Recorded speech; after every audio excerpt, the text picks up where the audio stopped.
Friends, ನಮಸ್ಕಾರ. ಎಲ್ಲರಿಗೂ ರಮ್ಯ ಮನೆ ಅಡುಗೆ ಚಾನೆಲ್ಗೆ ಸ್ವಾಗತ. ಈ ವಿಡಿಯೋದಲ್ಲಿ ಕೇವಲ 3 ಪದಾರ್ಥಗಳನ್ನು ಬಳಸಿಕೊಂಡು 10 ನಿಮಿಷದಲ್ಲಿ ಸೂಪರ್ ಆಗಿರೋ ಒಂದು ಸ್ವೀಟ್ನ ಮಾಡ್ಕೊಳ್ಳೋಣ. ಉತ್ತರ ಕರ್ನಾಟಕ ಕಡೆ ಅಂಗಡಿಗಳಲ್ಲಿ ಸಿಗುವಂಥ ಕೊಬ್ಬರಿ ಪೇಡೆ, ಇದಕ್ಕೆ ಕೊಬ್ಬರಿ ಪೇಡೆ ಎಂದು ಅಲ್ಲಿ ಕರೀತಾರೆ. ತುಂಬ ಚೆನ್ನಾಗಿರುತ್ತೆ, ತಿನ್ನೋದಕ್ಕೂ ಸಹ. ಹೇಗೆ ಮಾಡೋದಂತ ಹೇಳಿ ನೋಡೋಣ. ಅದಕ್ಕಿಂತ ಮುಂಚೆ ಇನ್ನೂ ಚಾನಲ್ಗೆ ಯಾರು ಸಬ್ಸ್ಕ್ರೈಬ್ ಆಗಿಲ್ಲ, ದಯವಿಟ್ಟು ಚಾನಲ್ನ ಸಬ್ಸ್ಕ್ರೈಬ್ ಮಾಡಿಕೊಂಡು ವಿಡಿಯೋ ನೋಡಿ. ಹಾಗೆ ವಿಡಿಯೋ ಇಷ್ಟ ಆದರೆ ಲೈಕ್ ಕೊಡೋದು ಮಾತ್ರ ಮರಿಬೇಡಿ. ತಡ ಮಾಡೋದು ಬೇಡ. ಹೇಗೆ ಮಾಡೋದಂತ ಹೇಳಿ ನೋಡೋಣ. ನಾನಿಲ್ಲಿ ಒಂದು ಬೌಲ್ನಲ್ಲಿ ಹಸಿ ಕೊಬ್ಬರಿ ತೊಗೊಂಡಿದ್ದೀನಿ. ಹಸಿ ಕೊಬ್ಬರಿನ ಒಂದು ಮಿಕ್ಸರ್ ಜಾರಿಗೆ ಹಾಕ್ಕೊಂಡು ಇವಾಗ ಇದನ್ನು ಒಂದು ಸ್ವಲ್ಪ ಗ್ರೈಂಡ್ ಮಾಡ್ಕೊಂಡು ತೊಗೊಳ್ಳೋಣ. ಈ ಥರ ಇದನ್ನು ಗ್ರೈಂಡ್ ಮಾಡಿ ತೊಗೊಂಡಿದ್ದೀನಿ. ಇದಕ್ಕೇ ಒಂದು ಸ್ವಲ್ಪ ಹಾಲು ಹಾಕ್ಕೊಂಡು ಇದು ಇನ್ನೊಂದು ಸ್ವಲ್ಪ ಗ್ರೈಂಡ್ ಮಾಡಿಕೊಂಡು ಸೈಡಲ್ಲಿ ಇಟ್ಕೊಳ್ಳೋಣ. ಇವಾಗ ಅದೇ ಜಾರ್ಗೆ ಒಂದು ಸ್ವಲ್ಪ ಗೋಡಂಬಿ ಹಾಗೆ ಬಾದಾಮಿ, ಒಂದು 7-8 ಗೋಡಂಬಿ ಬಾದಾಮಿ, ಅದಕ್ಕೇ ಒಂದು ಸ್ವಲ್ಪ ಹಾಲು ಹಾಕ್ಕೊಂಡು ಇದನ್ನು ರುಬ್ಕೊಂಡು ತೊಗೊಳ್ಳೋಣ. ತರಿಯಾಗಿದ್ರೂ ಪರವಾಗಿಲ್ಲ, ತುಂಬ ಚೆನ್ನಾಗಿರುತ್ತೆ ತಿನ್ನುವಾಗ. ಈ ಕಡೆ ಒಂದು ಕಡಾಯಿಗೆ ಒಂದು 2-3 ಚಮಚ ಆಗುವಷ್ಟು ತುಪ್ಪನ ಹಾಕ್ಕೊಂಡಿದ್ದೀನಿ. ಇದಕ್ಕೇ ನಾವು ರುಬ್ಕೊಂಡಿಟ್ಟಿರುವಂಥ ಹಸಿ ಕೊಬ್ಬರಿ ಪೇಸ್ಟನ್ನು ಹಾಕ್ಕೊಳ್ಳೋಣ. ಇವಾಗ ಒಂದು ಸ್ವಲ್ಪ ಹೊತ್ತು ಇದನ್ನು ಚೆನ್ನಾಗಿ ಹುರಿದ್ಕೊಳ್ಳಿ. ಕಲರ್ ಏನು ಚೇಂಜ್ ಆಗೋದು ಬೇಡ. ಒಂದು ಸ್ವಲ್ಪ ಹೊತ್ತು ಅದರಲ್ಲಿರುವ ಹಾಲಿನ ಅಂಶ ಕಡಿಮೆ ಆಗೋವರೆಗೂ ಇದನ್ನು ಹುರ್ಕೋಬೇಕಾಗುತ್ತೆ. ನೋಡ್ಬೋದು, ಹುರಿತಾ ಇದು ಉದುರಾಗ್ತಾ ಇದೆ.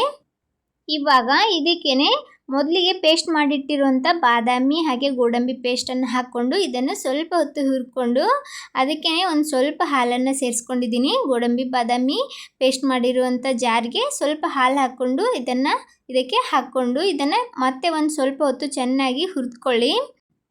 ನಂತರ ಇದಕ್ಕೇ 1 ಕಪ್ನಷ್ಟು ಬೆಲ್ಲನ ಸೇರಿಸ್ತಾ ಇದ್ದೀನಿ. 1 ಕಪ್ ಕೊಬ್ಬರಿಗೆ 1 ಕಪ್ನಷ್ಟು ಬೆಲ್ಲ ಹಾಕ್ತಾ ಇದ್ದೀನಿ. ಸ್ವೀಟ್ ಕಡಿಮೆ ತಿನ್ನೋರು ಒಂದು ಸ್ವಲ್ಪ ಕಡಿಮೆ ಬೆಲ್ಲ ಸೇರಿಸ್ಕೊಳ್ಬೋದು. ಇವಾಗ ಇದನ್ನು ಚೆನ್ನಾಗಿ ಮಿಕ್ಸ್ ಮಾಡ್ಕೊಳ್ಳೋಣ.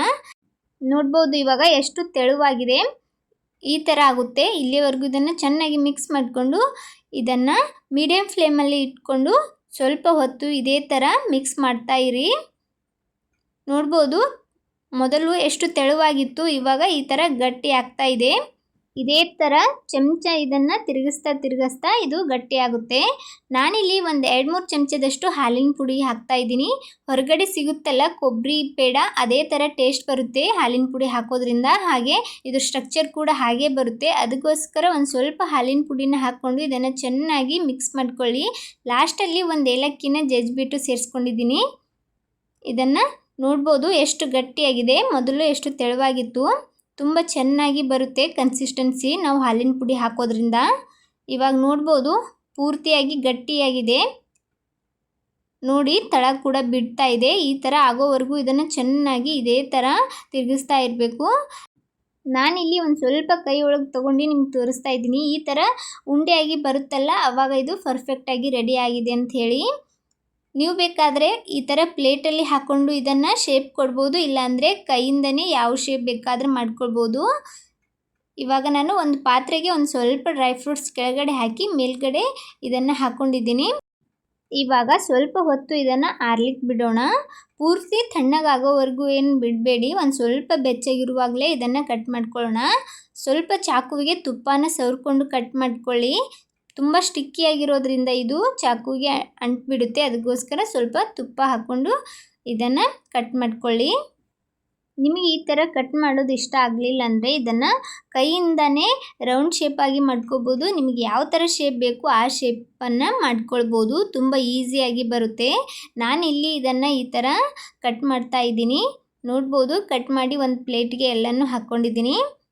ನೋಡಿ ಎಷ್ಟು ಚೆನ್ನಾಗಿ ಬಂದಿದೆ ಅಂತ ಹೇಳಿ. ತುಂಬ ಚೆನ್ನಾಗಿರುತ್ತೆ, ಟೇಸ್ಟ್ ಕೂಡ ಸೂಪರ್ ಆಗಿರುತ್ತೆ. ಒಂಥರ ಆರೋಗ್ಯಕರವಾಗಿ ಕೂಡ ಇರುತ್ತೆ. ಇದರಲ್ಲಿ ಸಕ್ಕರೆ ಏನು ಹಾಕದೇ ಇರೋ ಕಾರಣ ತುಂಬ ಆರೋಗ್ಯಕರವಾಗಿರುತ್ತೆ.